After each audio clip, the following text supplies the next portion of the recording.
Society in the deep blue. How society and the ocean are one. The world depends on the ocean. Everything from the weather, the amount of oxygen that is contributed, the transfer of heat across the globe, etc., depends on the ocean. The ocean is a vital part of society. The ocean covers about 71% of the Earth and holds well over 97% of the Earth's water. As population Earth grows rapidly, this creates stress on the environment, most importantly the ocean, considering it takes up most of the Earth. Society needs to become educated about the ocean and what would happen if the ocean was to die. Society needs to focus on ways to prevent ocean mistreatment from happening by exploring different ways that can lead to marine conservation. By looking at the sociological issues facing our society and how our oceans are dying, the argument stands that society needs to shift focusing on protecting and conserving the ocean because the ocean is a vital and integral part of society. There are people that have dedicated their lives to protecting the ocean, thus protecting our society. One such person is Sylvia Earle, who is a world-renowned oceanographer and pioneer for change for the sea. Earle has spent the past 50 years exploring the ocean and diving for several hours at a time to study the metamorphosis the ocean has undergone. Earle has seen the drastic changes that the ocean has gone through over the span of 50 years. The big fish populations such as bluefin tuna, white-tip reef sharks, and several other species of fish have begun to die off in mass numbers. In Earle's documentary known as Mission Blue, also an organization created to serve and protect the ocean, she explores her life story about what led her to fall in love with the ocean and how she set forth on her own mission to protect the ocean. In an article published by Luis Wolfine titled Meet an Underwater Explorer, he explores the life of Sylvia Earle to point out that society is far behind in ocean conservation and should follow Earle's lead in the mission. Ocean death is a sociological issue mainly because it is a very integral part of our society. Sylvia Earle is a role model for all to follow. The ocean is facing three major problems contributed by society: global warming, pollution, and overfishing. Global warming has become a major problem for the ocean. Global warming has led to coral bleaching, disturbing fish migration, the drowning of wetlands, and ocean acidification. Global warming can be reduced if society switched from using fossil fuels to more renewable energy sources that would reduce the amount of greenhouse gases and carbon dioxide released into the atmosphere. The ocean also faces a major pollution problem. Society is always using an overabundance of plastics such as plastic bags, straws, tableware, etc. Society is dependent on plastic, but it is making the ocean sick. Plastic pollution accounts for 80% of what is found in the ocean. There are millions upon millions of plastics swirling the ocean right now. Plastic takes years to disintegrate, so this leads to animals consuming the plastic and dying.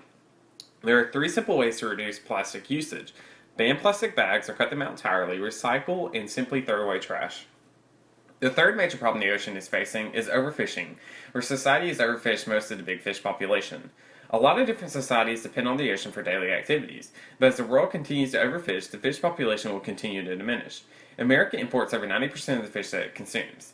So if America switched to fishing locally the fish that are underappreciated, this will help curb the overfishing epidemic facing society. There are places all around the world that are called hope spots, which are areas where no one can fish. The biggest hope spot that was expanded upon just happened not long ago.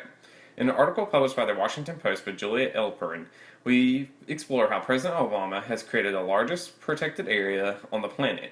Located in Hawaii, the marine sanctuary is called the Papahanaumokuakea Marine National Monument, and its size was quadrupled to 582,578 square miles of land and sea since President Bush first created the sanctuary in 2006. The expansion was set up mainly to reduce the amount of commercial fishing that was damaging the ecosystem of land and sea animals.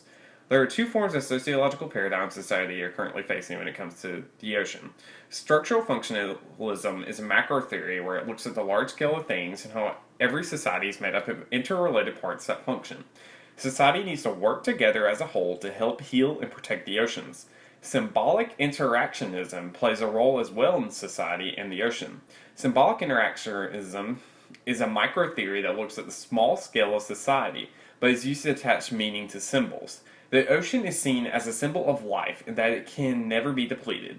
That symbolism needs to change if society wants to go forth with ocean conservation. Sustainable development needs to be implemented in society. Sustainable development is reusing or recycling of physical resources and sets forth to drive pollution down to a minimum. Sustainable development does not consider developing countries, though. It tends to focus more on the affluent countries. Society needs to implement sustainable development because society depends on the world, and and the world doesn't depend on society. Environmental ecology is a concern with preserving the environment in an industrialized society. Most of the damage that has been done to the ocean has been born from industrialism.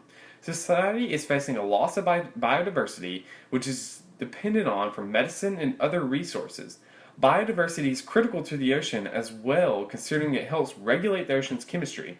But understanding ecology, society can better safeguard against what is facing not only the ocean but the planet. The United States is a major consumer of goods. If every nation lived like the United States, the world would have already died.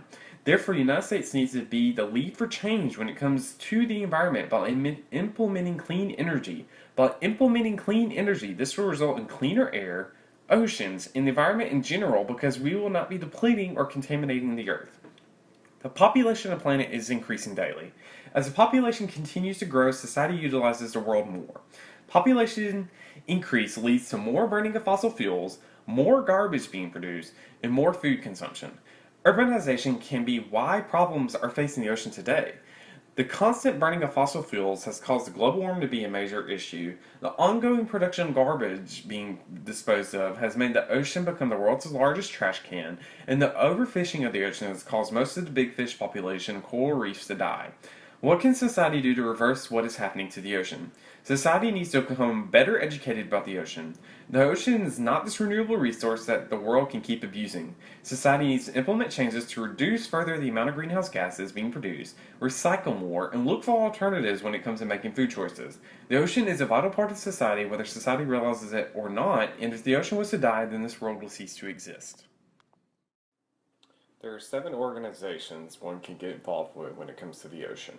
The first one I would like to mention is Mission Blue, an organization founded in 2009 to pioneer change for the ocean through the creation of hotspots. It was founded by Dr. Sylvia Earle after the degradation of the ocean she has witnessed over the past 50 years. The next organization is coralreef.noaa.gov.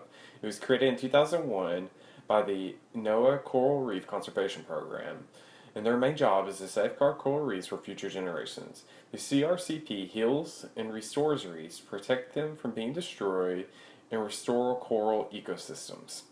The next organization will be National Geographic's Oceans, and it was founded, of course, National Geographic was founded in 1888 in Washington, D.C. with a mission to deliver knowledge on geographical regions. National Geographic's Oceans Division focused on protecting the ecosystem through scientific exploration. The next organization I would like to talk about is ReefQuest, which is www.reefquest.org. It was created by Dylan Vachon after the exploration of many coral reefs and witnessing them perish away due to climate change, created mainly to educate children and adults about the change the ocean is facing and what can be done to combat it. The next organization is a local organization I would like to talk about. It's www.ccalabama.org. It is composed of 15 coastal states, including Alabama, to help safeguard and conserve the marine ecosystem spanning the Gulf of Mexico and Atlantic coast. It was created back in 1977 after an overfishing epidemic was plaguing the Texas coast.